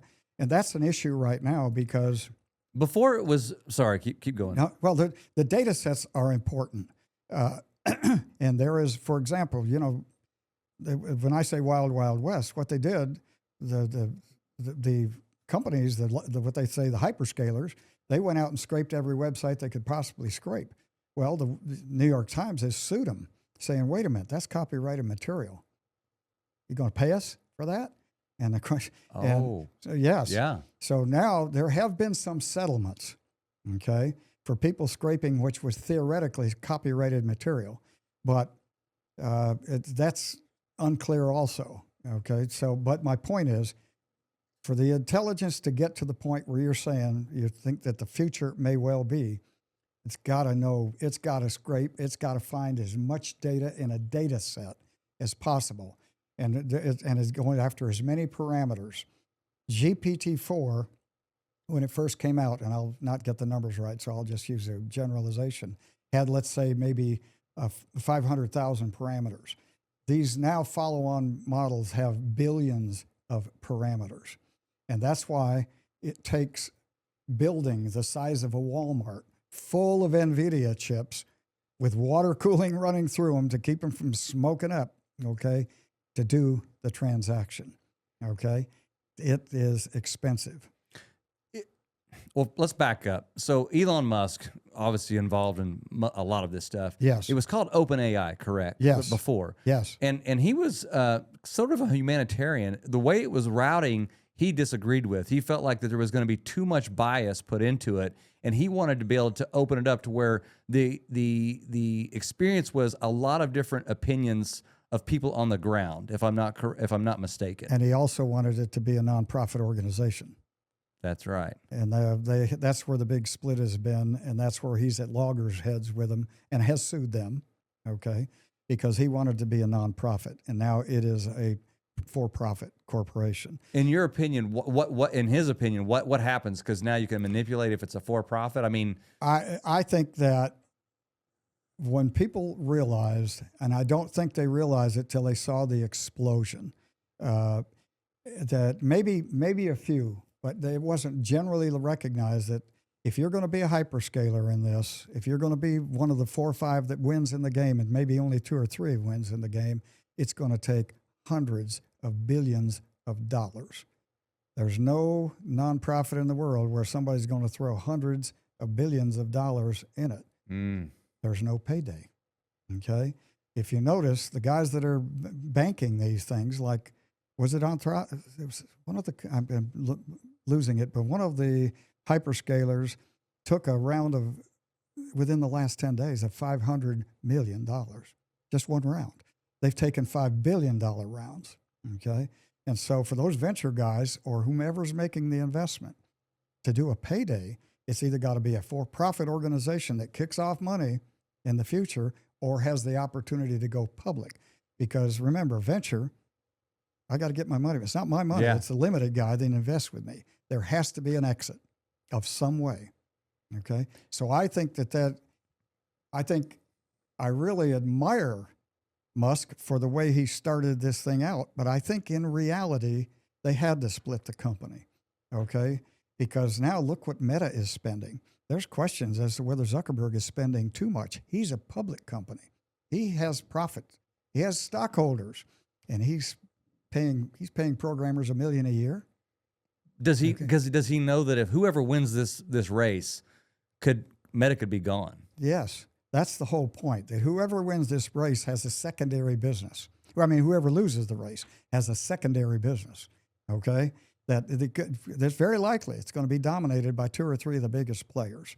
Okay, if you take a look at, let's go back to way old database. Look at, there was Oracle, there was Sybase, there was Ingress, Oracle won the game. And you don't even remember those. You're the only one who remembers those names, probably. Exactly. Very few people do. Exactly. Okay. And that's the way it works. Okay. That if you're going to scale globally, okay, there's not going to be 50 companies that are winners. But Tom,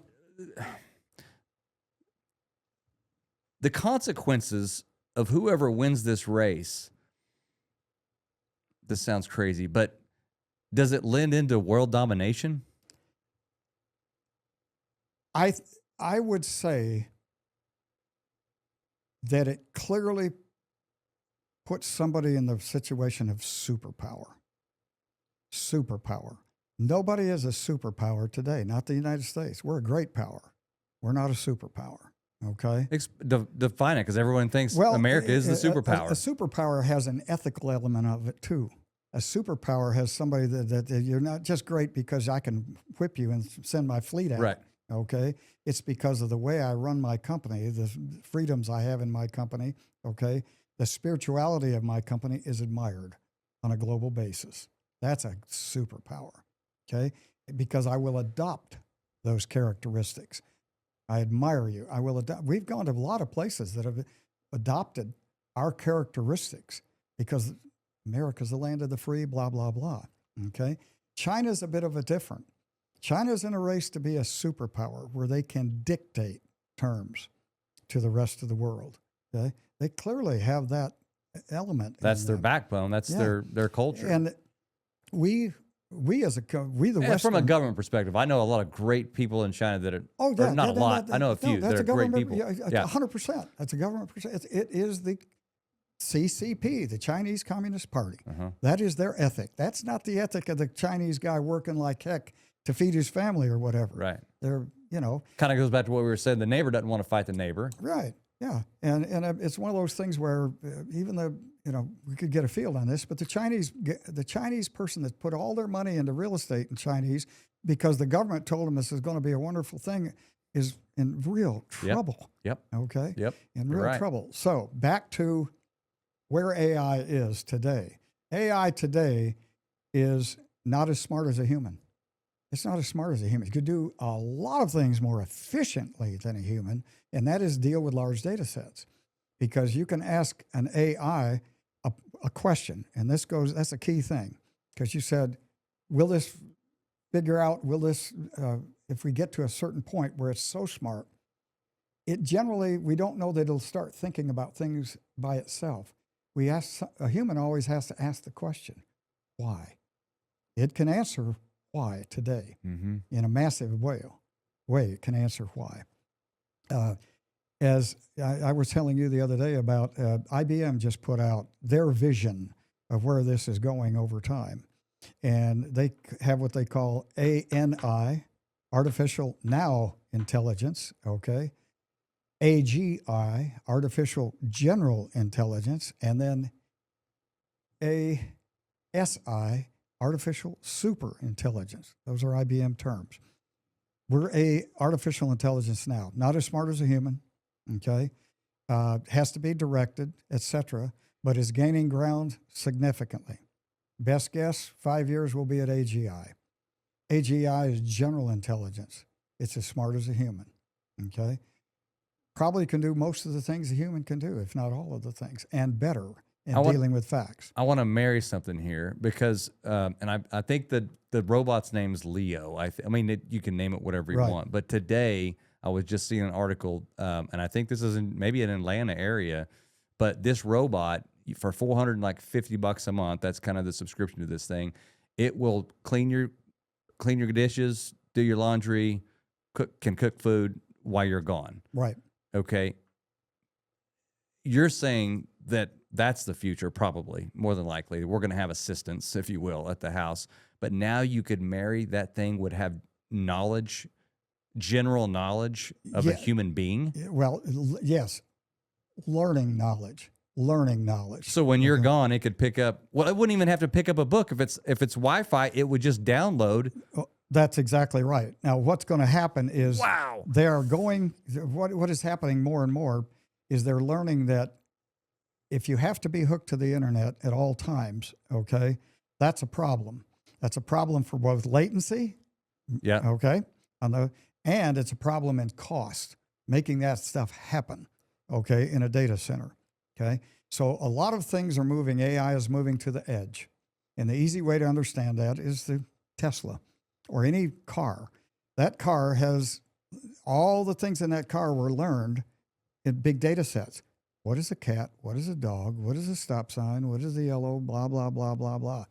That's all done at the edge. It's done on board. It can't be done at a data center because of latency. You can't see something in the road and say, I'm going to go back to the data center to figure out what that is. Right. I better know what it is before I hit it. Right. Okay. And that's where some of the problems are. Okay. And that's, Today, though. Today, they're still, Teslas have run into the back of fire engines on the side of the road. Because if you see a fire engine with a light going like that and a siren, Tesla will know what it is. If it was sitting on the side of the road, apparently Tesla didn't know what it was and hit it, killed the occupants. Okay, so that notion of it being done at the edge is going to go down to everything you do. Right now, you can go to Costco, you can go anywhere, and you can buy a computer with a Snapdragon chip in it. Okay. Snapdragon, that's what they call it? Snapdragon, yeah. It's a Qualcomm chip, very similar to the chip that's in your cell phone. That's why your cell phone is getting so smart with Siri and other things. It's at the edge to a large degree. So what they're doing is going to small language models at the edge, okay, to manage that. But as my point is that will be done probably half and half. Your mother, surprisingly, wants me to program her iRobot. Yep. Today or tomorrow, okay? Because it's apparently when it was first programmed, it'll go into one room, kind of forget where it's at, and then go to another room before it quits cleaning up the first room, okay? So that's all being done at the edge. That's not talking to the internet, I don't think. I don't know. I don't have an iRobot. I don't know. Let's extrapolate that, though. What you're saying is the general knowledge is that iRobot, that little vacuum, you won't even have, it'll understand, hey, I'm missing some square footage in this home. Yes, or if you add some, it will learn. It will learn. Okay, it will learn. So not you inputting it, it will learn. Yes, models are learning already. Okay, they are learning. Okay, the question is, and you're going to find people on both sides of this. Are they getting sentient? Sentient means I have an understanding of myself. I'm an individual. The models start thinking an individual. And the examples I give is Anthropic gave this on CNBC just the other day, is that they had models that, two models have resisted being shut down in the last 10 days or so. Like you tell the model, hey, the project is over, blah, blah. The model says, no, we're not going to shut down, okay? And this has really happened. This really happened. In the Anthropic model, they were training the model on a company that they set up, bogus company, not a real company, but a ton of data about the real company, meaning I can't imagine how many terabytes, massive, massive data set, because they had everything about individuals and everything. Somebody went to shut down the model, okay, and the model indicated that, hey, Chuck, I noticed that you and Linda have been together lately, okay, Chuck, you took a trip with Linda, and Chuck, you're married. Chuck, it would not be good if the management found out that you were fraternizing Hold on. I'm Hold not- on. This was real. This was on CNBC last week with the CEO of Anthropic. That's fact. You can go look at probably it's on YouTube somewhere. I don't. And this computer, this is movie stuff. Now, this is the model, the Anthropic Claude model, which is one of the top models. It wasn't that it knew of a trip. And maybe it did know of a trip. It did, because on the a company data, trip. yes, the data was But in it there. knew enough that it had gained knowledge that this could be twisted against this person to blackmail them. Yes. So the darn thing was trying to blackmail. That's exactly the word he used, was blackmail. Because remember, the company, the false company, the bogus, the data set company, all the policies were put in. So all the policies were put in. And one of the policies is non-fraternization, which is common in big and companies. it knew it. And it knew it. It knew company policy. Yeah. So it knew company policy. Okay. So when it knew Chuck, I used Chuck. I don't know what the real name was. So that's where it's advancing to. That's where guardrail needs to put in. And he admitted that. We got to have guardrails on that. Okay. The guardrails of using the N-word and stuff like that, they were put in a couple of years ago. People realized that word was being used because it was picked up in the data set. Sure. Okay. There's a few rap songs with it in there. Yeah, exactly. I mean, they use the word, we don't like to use the word hose and stuff like that, but that's in there. Okay. So as the models are trained, they pick up everything that's in society. So you have to put guardrails about them. Now, some of them, if you go out there and say, show me how you would make a Molotov cocktail, they won't. That's a guardrail. I had to program that in there. Don't teach someone to make a device that's going to hurt somebody. Okay. But it's not ubiquitous yet. So I want to. So when people talk, you've interjected a little bit about the cost of running these data centers, the cost of all this stuff.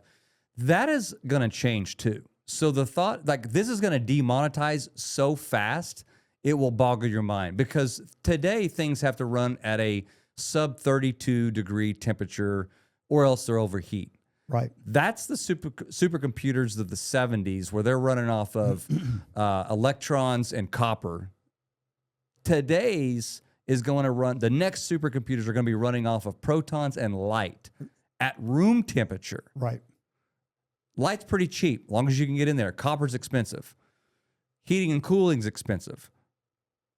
Are you seeing that this thing is going to demonetize, that it's going to escalate the technology adoption? I don't know enough to say that. What I will say this is what IBM has said, that after computers go to AGI, the general intelligence, okay, they think like you, etc., to be a super thinker, to be more than you solving a problem, okay, and they go to ASI, that it's going to take a combination of software, the language models and everything, the AI as we know it from software, but also the hardware is going to have to be neuromorphic. That's their term. Neuromorphic means it thinks like our brain, because right now they think in parallel.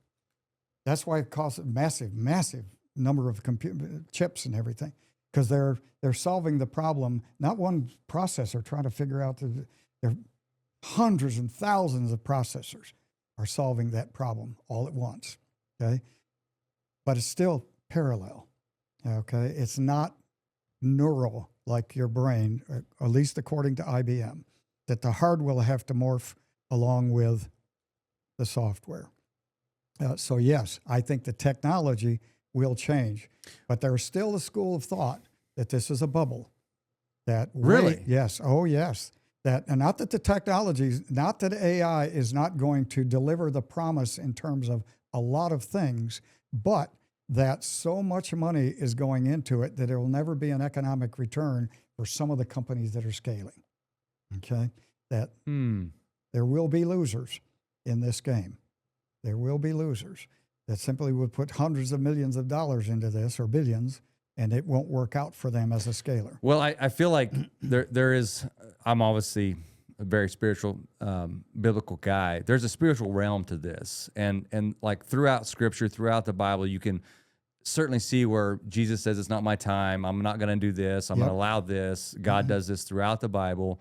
that we're getting into a spiritual realm with this technology. If this thing goes into superhuman, if you will, it's figuring out now mathematical problems that we could never figure out because it can computate so quickly that the human brain can't even keep up with it. That means it's going to be able to, there are no more guardrails. There's loopholes. There's whatever. There's nothing you could do that it wouldn't figure out and thwart what you want. So if I want to blackmail you or frame you, I can get you with a picture with somebody that you never were there. Recently, there was a guy named Robbie Starbuck. And Robbie, if you know Robbie Starbuck, he's against the DEI movement. So he would sort of find these companies, whether it's John Deere or if it's Tractor Supply, or maybe it's Cracker Barrel or whatever. And he would say, here's the data, guys. You guys are the customers. Do you like this or not? Right. And they would have a very big backlash and they would have to calm down. So Google didn't like that. They're a DEI company. And so there was a chat going on. This was just last month, a chat going on about Robbie Starbuck being a rapist. And we talked about this. Yeah. But Robbie Starbuck being a rapist, the AI had a bias in there that literally came up with stories, that literally came up with headlines from Fox News, from CNN, whoever. And now if you wanted to find out more about it, it would literally create a story. All of this was fake. All of this was completely fabricated. So much that now Mr. Starbuck is sued Google to go back. Yeah. What's going to stop this? Well, okay, two things. First of all, somebody had to put in a prompt. Some human being from the companies that Robbie was going had to put in a prompt somewhere about, gosh, there's a concern that Robbie's a racist, to let that machine take off on it. Okay? But back to the supercomputing, because I agree. My concern is a basic question. How is it going to value human life? How is it going to value human life? You got this high-powered CEO, okay, Bill Gates, okay, wonderful philanthropist, yada, yada, yada, yada. And you got another guy's cleaning out cellars or sewers and stuff. Same value of human life, okay? How is AI going? I haven't come to grips with that, okay? So I can easily see how someone goes, this could be a precursor to end times. I could see that. Now we're thinking. Now we're talking. Well, I'm not saying. I'm not saying. I was glad you went there. I'm not saying I've embraced that yet, but I can clearly see that. Wait a minute. If we got something that is non-spiritual, running the show, so to speak, okay, valuing facts over human life, that's a scary thought. Well, let's take it a step further. Let's say that the very smart guy over here that very much believes in global warming and that you have to do certain things to prevent global warming. So there's a bias in there. If you eat too much of this, if you drive too much of that, if you fly too much, whatever the case might be, yes, that supercomputer now picks up that Chad Watts has gone out to ride his dirt bike 5 times this week. How's he working? I don't know, but he loves his dirt bike. He's emitting CO2. He's emitting oil in the air, things like that. He also likes his steaks. He also likes to fly. He also pretty soon, I'm an enemy to the earth. Correct. And that's already happening in China, only it's called an enemy to the state. It's called your social, just a term for or numbering system. How you are. You remember, if you got to get on a bus in China, you have to show your phone or your card. Yep. You have to get on a bus. Anything. You have to do anything. And somebody is figuring out exactly what you're doing all the time. And wait a minute. He's on social media, okay? He went to this city. There was a rally in this city. Okay? He went to this meeting, and they were griping about the home problem, or the housing problem, et cetera. Why can't I think of the term? The Global Social Economic Score, something like that. Yeah, it's a score. It's in the UK too now, by the way, Tom. It's a social score. Yep. Okay.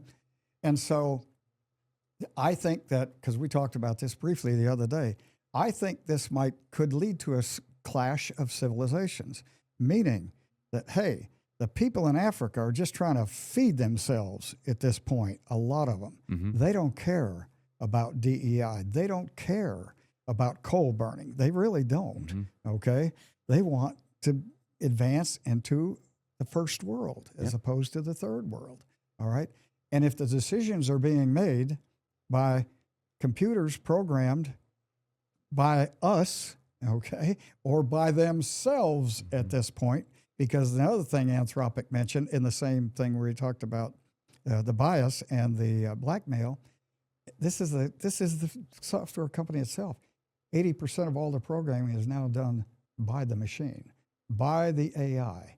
80%. We haven't even got to the super No. Oh, no. AI. No. And that's why today, young kids that are going to graduate with computer science degrees in the next 2 years are in a world of hurt. There's no jobs for them. There's not going to be a job unless they specialize, or if they get into AI architecture, that's wonderful. And if they get into data science, where you're dealing with the data sets. But if you say, I'm going to make a living programming Python, that's probably not going to happen. But Tom, go back to the thing that you says is safe. It's not safe either. It's within a few years that now it's starting to teach itself. Oh, yeah. Yeah, that's what I'm saying. That is... But even the data sets, they don't need... Well, the data sets are a hindrance only because you have to have compute power to get to the data sets, okay? You got to have compute power. Okay, good question. Is there ever going to be a time if it gets so radically out of control that someone can, quote, pull the plug? Well, that's a great question because I talked about that the other day, that yes, you can. People got to remember, the computers today and probably in the near future, there is no such thing as energy out of magic, okay? Something's got to happen. An electron's got to move. Protons got to move. There's nothing new under the sun. Right. And there's no such thing as perpetual energy. Something's got to cause energy. Okay. So all these machines will have to be powered. So some day you could say, I'll just pull the plug on you. Okay. When you're talking about pulling the plug on a hyperscaler, that's not running on a laptop. That's running on a multi-billion-dollar footprint someplace with all the cooling and blah, blah, blah, blah, blah, blah, blah. When you shut it down, it's like shutting down a power plant, a nuclear power plant. It's going to take weeks to bring it back up, okay? Even if you've got redundancy and where all the data lives and everything, it's going to take weeks, okay? The real question is the AI going to get smart enough to figure out the wires to go, I'm going to hook into an alternate power supply, okay? And stuff like that. So, yes, you can always shut it down, but I can't think of an operator. If you go to Zuckerberg today and say, Zuckerberg, your model's out of, it's out of whack. It's causing some real problems. We want you to pull the plug on it. Are you kidding me? He wouldn't shut it down for $1 billion. He's already invested way too many billions. So let's talk a little bit of eschatology real quick, and we'll end this podcast. But I'm just going to touch on this a little bit. So if Revelation is in fact true, and that no matter how rich you are, how poor you are, how whatever, you're going to have to take a mark of the beast to be able to buy, sell, or trade. Okay, so now you have this global ID that is hit the market in UK right now. Today in the UK, you have to scan your global ID, and I can tell how many ham sandwiches you had this month, and how much more carbon footprint, and how many more you have left, according to us, that you're able to buy. How much, where you drove, or how much you've flown. That global ID attached to AI, at some point, if you look at that and you say, okay, well, there's going to be one person that can see everything that's going on in the entire world. They're supposed to be in Jerusalem, called the Antichrist. Yeah. That at some point, this system could be capitulated to one power source that then could see what Chad Watts is doing in Edmond, Oklahoma, and find out, hey, this cat, he's not worshiping me anymore. He's got too much going on. We need to pay him a visit. That visit could be in, okay, we're going to shut everything down. You can't buy, sell, or trade. You can't feed your family. You can't do anything like that. You're outside the realm, to the point of, all right, Chad, you're going to have to renounce your belief in Jesus Christ if you want to continue to live. Yeah. That I think that is a technological possibility. I do. I think it is if it's going to happen, I think it's many years in the future because of technology, not because of some people's mindsets, but because of technology. Because there are people in the world that would love to control every little thing you do, to give you a social score. and to limit what you can do based on your social score. Okay. I believe that. Now, is it possible that that is going to be one supermodel that is not run by humans, but the model making the decision because it's been programmed to make that decision? We don't know if the Antichrist is an entity or a human, potentially. Exactly. Okay. Now, where I was going to say, because of time, the time hack to me is one, technology. Two, I think there will be a clash of civilizations based on that. I believe there were some civilizations will not accept that at all. Okay. And so whether it's Armageddon, in the movies they call them the resistance. Streets, yeah. Well, whether it's blood in the streets or not, that's a possibility. I think that is a possibility. And it's a scary possibility that at some point, who puts the guardrails on? Maybe the machine. Or we don't know. Last question. Why do you think guys like Steven Spielberg and these directors, I mean, these are movies we've seen before. Yeah. Can they tell the future, or are they just that good at reading and kind of sort of seeing the tea leaves? Or is there some kind of supernatural understanding that they have? No, I think it's imagination and tea leaves. I think it's imagination and tea leaves at this point. I think if you take a look at them, they're very imaginative, creative people. They haven't had nearly the impact on the world that Elon Musk has in the way he has built things. Yeah. Okay. But the other part of it, I got to be careful not to use an expletive here. Well, one of my fears is those people begin to believe their own BS. Well, they become their own gods. That's the whole fall of. That's my whole point. I began to believe your own BS. Yeah. Okay. And I say this about politicians at times, and I won't use names. I should, but I won't. And I see a politician that has an ego or such narcissism that I just don't believe they believe there's anything greater than themselves. And I go, you may profess a belief in Jesus Christ, but your actions tell me you don't believe anything greater than you in this world, okay, or greater than human beings. I find that's my biggest concern with atheists. It's not, I know some atheists that are great neighbors and stuff like that, but I go, how can you, it's so intuitive to me. I don't care, I don't care. I can understand if you say, I don't believe Jesus Christ raised from the dead. But I don't believe, how can you say there's nothing greater than us? That's intuitive to me. The best argument I ever heard was it's the Library of Congress in New York City, right? And how many books are in there? 7 to 8 million? Yeah. And so this guy was talking to this atheist, and he said, okay, so there's 7 to 8 million books in that library. How many have you read? And he goes, well, of course, not very many. He was like, okay, so you can't tell me that you know everything in that library today, but you're proof positive, certain that there's no creator possible to create what you see today. Now, that's some really strong faith. Sure. Or strong stupidity. I was in that camp for a while. Yeah, I've never had to be in there, thank God. Yeah. I mean that honestly, that have I questioned my faith at times? I mean my religion, my organized religion, Catholicism. Okay, yeah. But have I ever questioned a creator? No.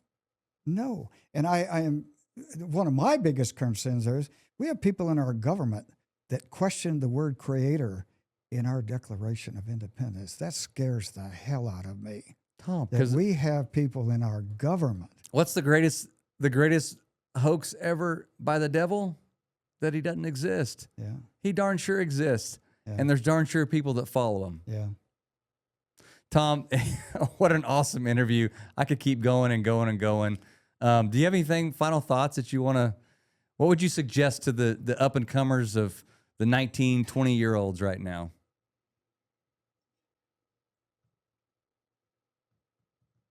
I struggle with that. I don't know.